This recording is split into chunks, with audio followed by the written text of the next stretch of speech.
Hi, do you know why brands like Gymshark, Olipop, Obvi seem to dominate social media? One of the reasons is that they don't look at influencer marketing as a mere transaction or one-time effort to get sales. They've built long-term influencer partners and they've built relationships with them that span the course of years. So in this video, I'm going to reframe some of that mindset for you. I'm Yash, I'm the founder at SARAL.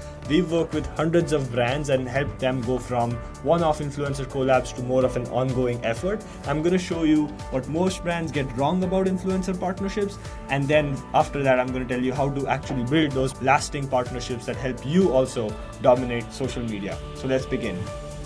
So let me first cover how bad looks like so that you know what to avoid, right? Generally what I've seen is brands that do transactional, short-term, one-off campaigns, they look like one of these two types, right? So the typical kind of more traditional influencer marketing type campaign looks like a brand would find a large influencer that they want to collab with, then they would pay that influencer $1,000 for a couple of reels. But the problem is this never works because once the content is posted, everybody moves on.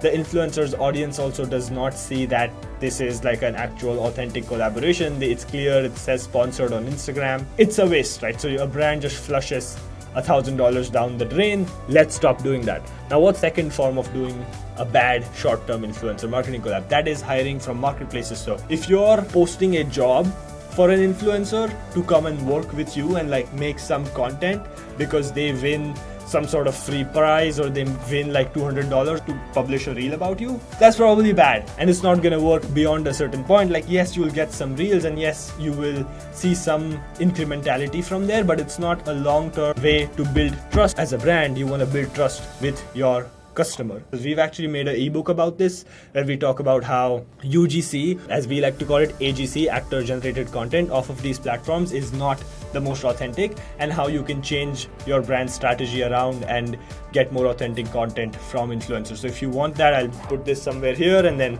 leave a link in the description where you can go check out that ebook. So if you're doing any of these two things, where you're hiring influencers, paying them to post about you, or you're working just like giving free product on a marketplace to get fake influencers to promote you, it's bad because you get a lot of saturated influencers and there is no authenticity to any of their promotions because their feeds are saturated. This is like a whole bunch of problems. But if you want to truly succeed, give yourself 3 months and do what I'm about to tell you next. Here's what you should do instead. The successful brands focus always on continuous long-term relationships with creators, right? It reinforces brand recognition. Your brand is seen in multiple different places on social media. So it builds that recognition, awareness, and loyalty amongst these influencers' fan base, which also turns into loyal customers for you. If you understand that you want to stop doing short-term campaigns and hiring influencers and you want to start build long-term relationships and everything works out, so let's dive into that, right? So there's two kind of major themes here. One, you recognize the real MVP. The MVP is actually a group of two things, which is the right influencer with the right offer. Let me dive into that. An influencer that's right for your brand may not be right for somebody else. An influencer that's right for somebody else may not be right for you, even if the brands are similar, because there's so many nuances to these things, right? And I've done videos covering what I call the ICP, or your ideal creator profile.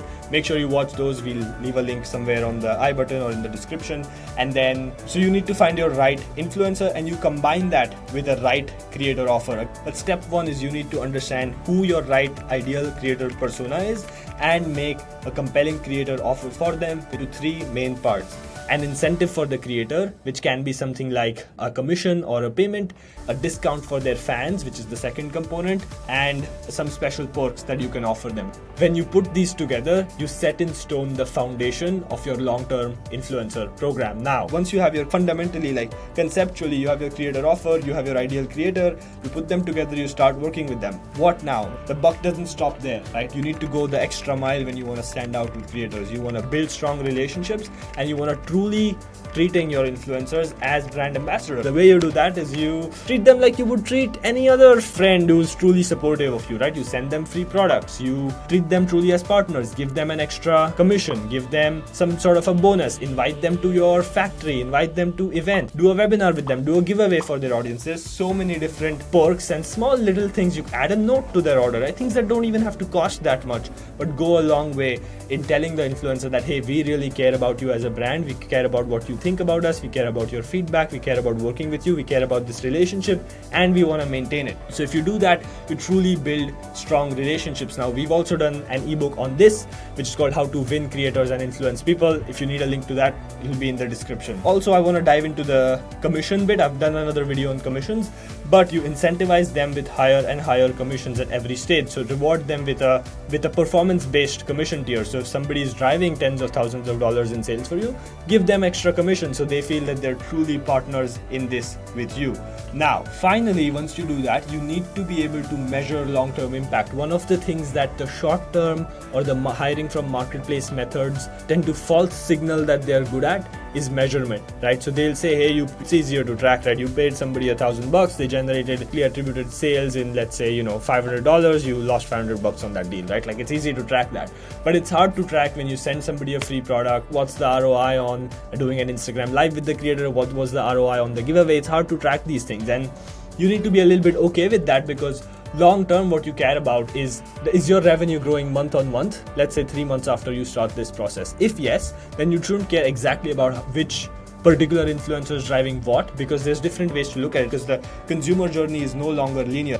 But if you look at the consumer journey, when was the last time you clicked on a Facebook ad and you actually ended up buying in the same day? Like, probably never, right? Like, 5 influencers might post about you, somebody clicks on the 5th influencer's link, they maybe don't buy, then they see a Facebook ad, they click on that, they add to cart, they don't buy, then they get an abandonment cart retargeted, they recard with the abandonment cart email, and then they buy from the email. Now, in your Klaviyo, it'll say that the email got you the sales, but truly, like, it was the 5 influencers who posted about you in the same week that generated the demand enough for them to know about you, for them to click on the Facebook ad and actually add to cart, and for them to and generated enough FOMO for them to see that email and add to cart and like actually check out, right? So point being, the funnel is very complicated nowadays, so make sure you're tracking in the right ways. There's different ways to truly track this, like MER, blended CAC, but the point of this entire video is that if you take a short-term approach to influencer marketing, it's not going to work, right? Consumers can see through it, the videos are not authentic, you're just going to waste money and time,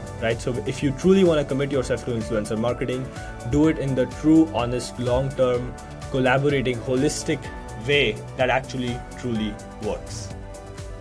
And that's it. Thank you for sticking around. If you got any value from this video, make sure you leave a like. If you have any questions, leave a comment. And remember, the one thing you should take away is that the key to dominating influencer partnerships in 2025 and beyond is to build long-term, authentic, holistic relationships with your creators. Treat them as partners, and you will win with influencers. Now, leave a like if you like this, helps with the algorithm. Share this video. It's not like I have millions of followers, but please do your part.